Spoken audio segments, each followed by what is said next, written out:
তা আমরা কত শিষ্যত্বই আমরা এখনো গ্রহণ করতে পারি। তাই এক নম্বর বাড়িতে অনেকে এখান থেকে বেরিয়ে গেছে। শ্রীগুরু সঙ্গকে বাঁচিয়ে রাখাই আমার শিষ্যত্বের লক্ষণ। তিনি আমার, তাকে আমরা গুরুদেব তিনি আমাদেরকে আমার বলছেন, কিন্তু তাকে আমরা কখনো সেইভাবে করে মান্যতা দেওয়ার চেষ্টা করি না। নবম ভক্ত সম্মেলনে গুরু ভগবান সেই সিদ্ধি গিরিধারী আশ্রমে যখন তিনি ভাষণাঞ্জলি প্রদান করছিলেন, তখন সেখানে ডক্টর নরেন ব্যানার্জি দাদা উপস্থিত ছিলেন।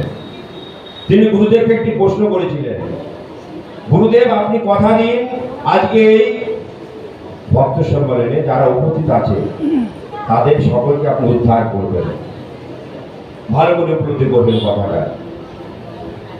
বারবার করে 3 বার যখন ডক্টর নরেন ব্যানার্জি দাদা এই কথাটাই বললেন, তখন গুরুদেব বলছেন, এখানে যারা আছে তারা কি সবাই আমার?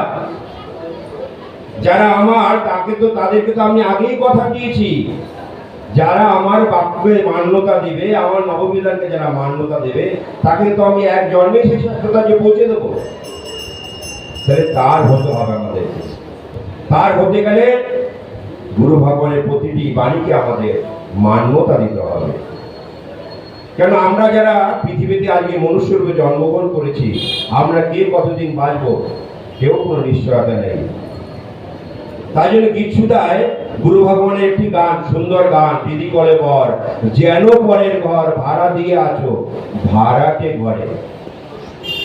আমরা যেন ভাড়াটে ঘরেই বাস করছি। কেন? আপনি বলবেন কেন? ওই বাড়িটা তো আমার। আপনার নামে হয়তো ওই বাড়িটি আছে, কিন্তু আপনি কিন্তু অনন্তকাল বাঁচবেন না।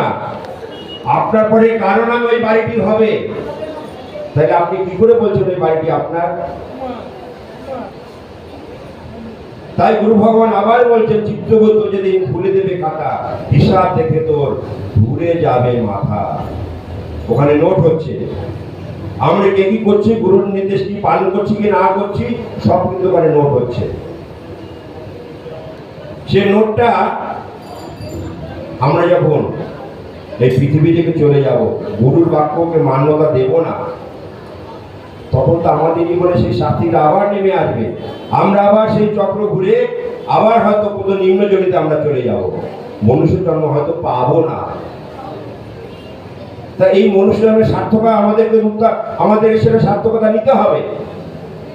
এরকম সদ্গুরু চরণে আশ্রয় পেয়ে তার বাক্যকে কেন আমরা মান্যতা দেব না?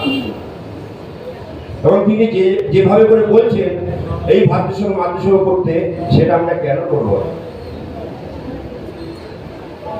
যদি না করি তাহলে তো জানেন আবার হয়তো আপনি বৃক্ষরূপে জন্মগ্রহণ করবেন, পশুরূপে জন্মগ্রহণ করবেন।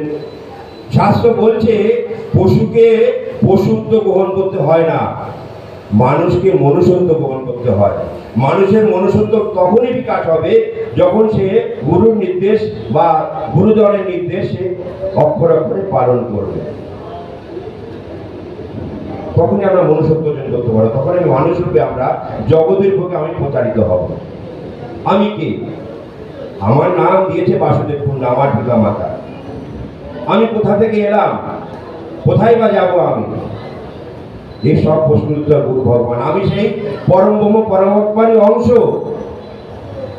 এটা পূর্ব নির্ধারিত। আপনারা যারা শ্রীগুরু সঙ্গে আজকে আশ্রিত জনেরা তার কাছে দীক্ষা পেয়েছেন, এটা পূর্ব নির্ধারিত। আপনি পূর্ব জন্মে কোনো সুকৃতি কর্ম করেছিলেন, তাই জন্য আপনি এরকম একজন সদ্গুরু চরণে আশ্রয় পেয়েছিলেন। এটাকে আপনি হেলায় হারাবেন না।